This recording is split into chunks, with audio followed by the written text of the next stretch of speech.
Hola, ¿qué tal chicos? Buenos días, tardes, noches, dependiendo de la hora en que estén visualizando este video. De igual manera, sean bienvenidos a otro tema de la Escuela Estatal de Técnicos en Urgencias Médicas, primer año, módulo de Urgencias Médico-Quirúrgicas 1.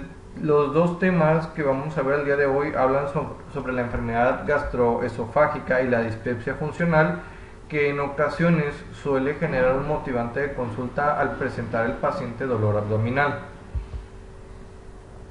Pero como vamos a ver en otro video sobre el dolor abdominal agudo, traté de separar un poquito estas patologías porque también son muy frecuentes a veces en la atención médica prehospitalaria. Bueno, la enfermedad del reflujo gastroesofágico es una patología donde el contenido gástrico vence la resistencia que tiene sobre el esfínter esofágico inferior y se regresa el mismo contenido a la boca. El detalle o la comparación con el vómito es que el vómito siempre viene precedido de la sensación de náuseas o de arcadas. En cambio, en el caso del reflujo gastroesofágico no tiene precedentes de la sensación de náuseas. Las sintomatología o las molestias que ocasiona obviamente van a afectar la salud y la calidad de vida de las personas portadoras de este tipo de patología. Se estima, de acuerdo a la guía de práctica clínica, que el 7.7% de la población occidental refiere síntomas de ERGE, siendo uno de los motivantes de consulta frecuentes con el gastroenterólogo o también con el médico familiar. El término de enfermedad de reflujo gastroesofágico incluye también a pacientes expuestos al riesgo de presentar complicaciones como lo es la esofagitis como consecuencia del mismo reflujo. También a pacientes que experimentan un menoscabo significativo de su bienestar o calidad de vida debido a los síntomas ocasionados. De acuerdo a los datos epidemiológicos, tenemos aquí de la revista de Gastroenterología en México, que en el caso de México la prevalencia se ha incrementado en los últimos años del 19.6 al 40% de manifestaciones en la población en general, con presencia de pirosis, que es la sensación de ardor o quemazón en la boca del estómago, o regurgitación, que es la sensación del reflujo, al menos una vez por semana. En cuanto a su fisiopatología, se tiene estipulado que tiene una multifactorial presentación. Anteriormente se tenía la teoría de que existía una debilidad del esfínter esofágico inferior, también llamado cardias. Obviamente que con el avance de las cuestiones diagnósticas y clínicas, gracias también al apoyo de los estudios paraclínicos, se ha denotado que no solamente es la debilidad del esfínter, sino que también existen los factores defensivos cuando estos se encuentran debilitados o los factores agresivos cuando se encuentran obviamente más incrementados. Los factores de riesgo para el desarrollo de ERGE van desde la herencia, el sobrepeso, la obesidad central, el tabaquismo, el alcohol, el embarazo, entre algunos importantes. Recordar que en el caso de la nicotina y el alcohol son elementos químicos que van a atacar directamente a la resistencia de la mucosa en su parte, y por otra también la nicotina genera una debilidad en cuanto a la contracción muscular que tiene el esfínter esofágico inferior, igual el alcohol. Por eso en algunas ocasiones cuando bebemos alcohol sentimos ese reflujo. Hay que evitar confundir los factores que favorecen o exacerban el reflujo, como puede ser la grasa, el chocolate, el café, el alcohol, las patologías las cirugías de manga gástrica, aunque la evidencia es bastante pobre y controversial en algunos casos. En cuanto a la misma fisiopatología, las manifestaciones extraesofágicas se basan en el daño directo que ha ocasionado el ácido sobre la mucosa de la faringe. Dentro de las manifestaciones, igual lo vamos a ver un poquito adelante, pero podemos comentar que alguno de estos puede ser la afonía, tos seca, crónica, otitis, ¿sí? Y también el daño directo al esófago. Posibles episodios de microbroncoaspiración que pueden ocasionar una neumonitis, así como la distensión del esófago, que en ocasiones genera un reflejo vasovagal que genera broncoespasmo, y la sintomatología asociada. Recordar en el caso de los factores defensivos, la barrera antirreflujo, pues viene siendo este sistema fisiológico muscular que se ve representado por el esfínter esofágico inferior, el aclaramiento también del esófago y la resistencia que tiene la mucosa. En el caso de los factores agresivos, el volumen y naturaleza del contenido del refluido, también el tener comidas muy copiosas, muy abundantes, el ácido y la pepsina y las sales biliares. Ok. Esta patología se clasifica de acuerdo a Montreal. Montreal viene referido a las sociedades de gastroenterología, donde manifiesta aquí lo que son los síndromes esofágicos y los síndromes extraesofágicos. En el caso del síndrome esofágico sindromático, tenemos el reflujo típico, ¿sí? Donde existe un dolor torácico ocasionado por el reflujo. En el caso del síndrome con lesión a la mucosa, tenemos patologías asociadas como lo es la esofagitis, la estenosis esofágica o también llamada acalasia, el esófago de Barrett, que en este caso la complicación más severa que tenemos en pacientes con reflujo gastroesofágico a la larga es una reepitelización con un cambio hacia células malignas. En pocas palabras, el esófago de Barrett es una patología cancerígena. Por lo tanto, si es necesario realizar un tratamiento adecuado en estos pacientes y derivarlos de manera oportuna al servicio de atención en gastroenterología para un diagnóstico por medio de estudios endoscópicos, al igual que un tratamiento adecuado. Y un adenocarcinoma que va relacionado con el esófago de Barrett.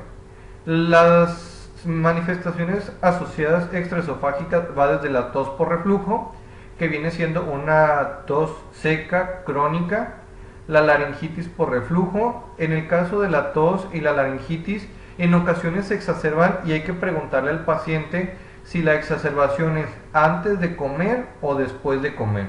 Si es antes de comer o en periodo de prepandio o de abstinencia alimenticia, de ayuno prolongado, estamos asociados con el reflujo. Si es postpandrio, esta sintomatología también puede estar asociada por el incremento en la cantidad del volumen gástrico que se ve vencido en el sistema del esfínter esofágico. El asma por reflujo y las erosiones dentales también por reflujo. Tenemos asociaciones propuestas como es la faringitis, la sinusitis, la fibrosis pulmonar idiopática y la otitis media recurrente.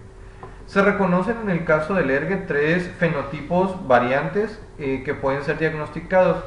La enfermedad por reflujo, en este caso del típico, del hernia, el ERGE, que es la enfermedad del reflujo gastroesofágico erosivo, y la complicación severa, que es el esófago de Barrett. Y aquí tenemos pues un pequeño diagrama donde vemos el fondo del fundus gástrico, donde se colocaría aquí el esfínter esofágico inferior, también denominado cardias, y el ligamento frenoesofágico, que favorece también a la presencia de este esfínter. El diagnóstico de la esofagitis y del reflujo gastroesofágico, uno se realiza en el caso del reflujo por la presencia de esa pirosis, que es esa sensación de acidez o quemazón, junto con la regurgitación del alimento sin preceder náuseas, ¿sí? Generalmente está asociada, como les comento, en ayunos prolongados o también en comidas pues muy copiosas. Savary-Miller es una categorización por endoscopía. Recuerden que la endoscopía es este estudio invasivo en el cual se inserta una cánula con una camarita, y obviamente este nos puede ayudar de manera diagnóstica y terapéutica. En el caso de Savary-Miller vemos aquí estas imágenes comparativas donde el grado 1 son lesiones eritematosas. Vemos aquí un exudado o erosiones superficiales únicas, múltiples o no confluentes. Este ya es el tejido del estómago. Vemos aquí el esfínter cómo se mantiene. En el caso del grado 2 hay erosiones confluentes pero no circundantes, presencia de algunos exudados, que vemos estas manchitas de color blanco, cercanías a la línea Z, ¿sí? Aquí están. En el grado 3 hay erosiones y lesiones exudativas, confluentes y circundantes. Aquí ya las vemos, las lesiones circundantes. En el caso del grado 4 hay presencia de fibrosis crónica, estenosis de la luz esofágica y úlceras profundas. Y aquí vean la diferencia de la luz del esófago, ¿sí? En comparación con este que ya representa un tejido fibrótico, y este a su vez ya con una estenosis. Y el grado 5, que es el esófago de Barrett, que vemos una reepitelización con tejido obviamente maligno. Las manifestaciones clínicas hablan sobre la presencia de síntomas típicos 2 o más veces por semana en pacientes jóvenes con menos de 50 años de edad, sin datos de alarma y estableciendo un diagnóstico presuntivo. Los síntomas típicos son la pirosis, la regurgitación, la disfagia, que es esa sensación de dificultad para tragar los alimentos, y la odinofagia, que es el dolor al momento de tragarlos. Los síntomas atípicos son las manifestaciones del dolor torácico, laringitis posterior, faringitis, sinusitis, globofaringio, laringoespasmo, tos crónica seca, asma bronquial, neumonitis recividante, fibrosis pulmonar, erosiones dentales y la quemazón oral. En el caso de los niños, en los pacientes pediátricos, los síntomas van desde la regurgitación recurrente con o sin vómito, pérdida o poca ganancia de peso, inestabilidad en los lactantes, la acidez o el dolor torácico, la hematemesis, disfagia o dinofagia, sibilancia, ronquido, estridor y tos. Los signos van desde la esofagitis, esófago de Barrett, inflamación faríngea y laringia, neumonías recurrentes, anemia, erosión dental, síndrome de Sandifer, eventos que amenazan la vida, negación a comer y crisis de apnea. El tratamiento está establecido y no lo vamos a desglosar a grosso modo porque no corresponde para el módulo de urgencias médico-quirúrgicas 1, pero el tratamiento básico que establece la guía de práctica clínica va principalmente enfocado en los inhibidores de bomba de protones, que son gastroprotectores. Dentro de los ejemplos comunes que tenemos de inhibidores de bomba de protones son el omeprazol, pantoprazol, lansoprazol, etc. ¿Sí? El segundo tema viene siendo la dispepsia funcional. La dispepsia funcional debemos de comprenderla que es el antecedente propio de la gastritis. La gastritis es cuando ya por un estudio con endoscopía se demuestra que existe una inflamación del tejido gástrico, o sea, de la mucosa gástrica. La dispepsia funcional se define como un síntomas o conjunto de síntomas que la mayoría de los médicos consideran su origen en la región gastroduodenal, o sea, en el epigastrio. De acuerdo a los criterios Roma 3, esta variación es o refiere sobre los síntomas en mi abdomen superior, que a veces puede ir retroexternal el dolor, molestias, ardor, náusea, vómito o cualquier otro síntoma que se considere originado en el tracto del gastro superior. Síntomas que indican dispepsia funcional: buen estado general, carácter preocupado, distensión abdominal, dolor difuso no nocturno, intolerancia alimenticia, peso estable, náuseas importantes, criterios asociados al colon irritable y la clínica no episódica. Los criterios Roma 3, que era lo que mencionábamos hace un momento, son guías internacionales sobre algunas patologías gastrointestinales. Nos habla prácticamente que para considerar una dispepsia funcional, Roma 3 hace referencia a que deben de ocurrir esta sintomatología por más de 3 meses o que comience 6 meses previos con al menos de los siguientes criterios clínicos. Plenitud postpandreal, que se refiere a que sienten una saciedad muy rápida después de comer, la saciedad precoz, el dolor en la región del epigastrio y ardor.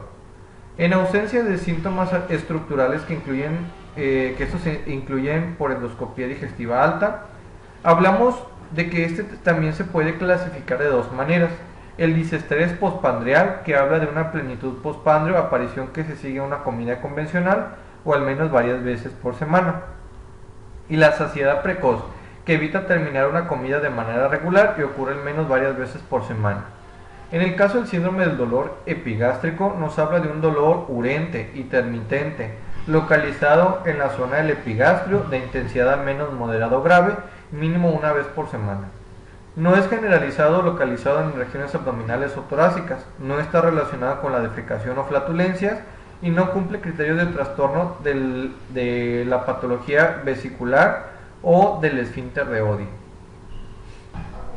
El tratamiento que habla sobre la dispepsia funcional acerca de esta patología es abordar primero las cuestiones de prevención primaria. fomentar cambios en los estilos de vida saludable, comer bien, hacer ejercicio, etcétera, ¿no? En el caso de la prevención secundaria se habla sobre disminuir el consumo de alcohol, tabaco, café, las dietas ricas en grasa también, que son factores. Otro factor muy detonante de la dispepsia funcional, que parte de la etiología clínica en el caso de las que son resistentes al tratamiento farmacológico de primera línea, es la Helicobacter pylori.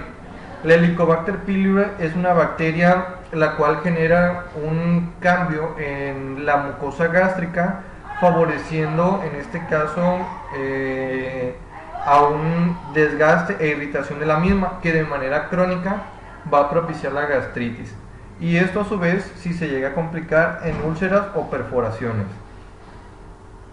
Y también otra de las patologías comunes es el consumo excesivo o prolongado de AINES, cuando sobre todo se tiene antecedentes de disminución de los factores de protección de la mucosa gástrica, y estos propician a un mayor deterioro. Recordar que en el proceso fisiológico las prostaglandinas son estimulantes propios de la liberación y producción de moco en el sistema gastrointestinal. Entonces, recordar que los AINES, dentro de su cascada inhibitoria, es directamente sobre las prostaglandinas. Por lo tanto, el consumo excesivo de AINES, independientemente se trate por vía oral o parenteral, va a afectar a la mucosa gástrica. El tratamiento farmacológico, la guía de práctica clínica para el manejo de la dispepsia funcional en el adulto, maneja de primera línea los procinéticos, que de igual manera un procinético puede utilizarse para el manejo de la enfermedad por reflujo gastroesofágico, que como ejemplo de procinéticos tenemos la metocopramida. En el caso de los inhibidores de bomba de protones es el tratamiento de segunda línea. Hablamos igual del omeprazol, lansoprazol, pantoprazol, y dejo en incógnita los antihistamínicos. Recuerden que en el caso de los antihistamínicos H3 que actúan a nivel del intestino, estos, como lo es la ranitidina, ya están fuera del mercado, que era de los principales medicamentos que tienen seguridad farmacológica, entre comillas, porque fue retirado del mercado por este tipo de situaciones, en el caso de México por la COFEPRIS. Obviamente nos deja entonces con esta limitante para utilizar inhibidores de protones, que son mucho mejor que un antihistamínico y que tienen mejor efecto. El tratamiento para la dispepsia funcional, mencionaba por ejemplo cuando yo estudiaba en el pregrado, que el tratamiento, al igual que en las referencias bibliográficas, puede ser a base de demanda en el caso de que el paciente muestre sintomatología. Recordar que en el caso de los procinéticos no tienen ninguna interferencia con los alimentos, pero los inhibidores de bomba de protones sí. Recomendar entonces que si es administrado de manera enteral, la administración debe ser por lo menos unos 30-40 minutos antes del prepandio, ¿sí? Y los procinéticos pues eso no tienen, ni los antihistamínicos tenían, por lo tanto eran muy buenos. Podemos utilizar también antiácidos, como es el sulfato de bismuto, el hidróxido de aluminio y magnesio, pero obviamente estos no son de absorción sistémica, por lo tanto el efecto únicamente es local. Para el tratamiento de la Helicobacter pylori, esto no es un abordaje de atención prehospitalaria, es hospitalario, atención de primer nivel. Primero se tiene que hacer un estudio diagnóstico, y esto puede ser por medio de endoscopía cuando se toma una muestra para biopsia, o puede ser por medio de detección de antígenos o de ureasa, que es la prueba de aliento. Hay otra prueba que es por medio del antígeno fecal, entre otras pruebas que varían un poco su sensibilidad. El tratamiento para la Helicobacter pylori obviamente es un inhibidor de bomba de protones, como lo menciona la guía de práctica clínica, junto con una doble o triple terapia antibiótico, ¿sí? Se incluye la claritromicina, la eritromicina, la amoxicilina, el metronidazol, entre algunos otros fármacos que pueden ser utilizados como erradicadores de esta bacteria. El detalle al final es que se tiene también establecido que al menos un 25% de estos pacientes van a recaer o simplemente no van a presentar una erradicación completa de la Helicobacter pylori. Y la otra, también decía mi maestro, que obviamente la cultura que tenemos en las cuestiones de higiene y hábitos saludables no son los propicios, porque igual vamos a salir a la calle a comer esos taquitos de carnita, esa lechuga que a lo mejor no está bien desinfectada y nos vamos a volver a contagiar. Por lo tanto, esta bacteria va a volver a reaparecer, ¿sí? Y pues prácticamente sería todo. Obviamente los criterios del ambiente prehospitalario para el diagnóstico y tratamiento son meramente clínicos. En el caso del tratamiento, pues igual si tienen la disponibilidad omeprazol administrable en vía parenteral, puede ser viable para el manejo junto con algún analgésico para el dolor. Ya esto es una práctica que se genera diaria en cuanto a la experiencia que ustedes vayan adquiriendo en el manejo de estas patologías.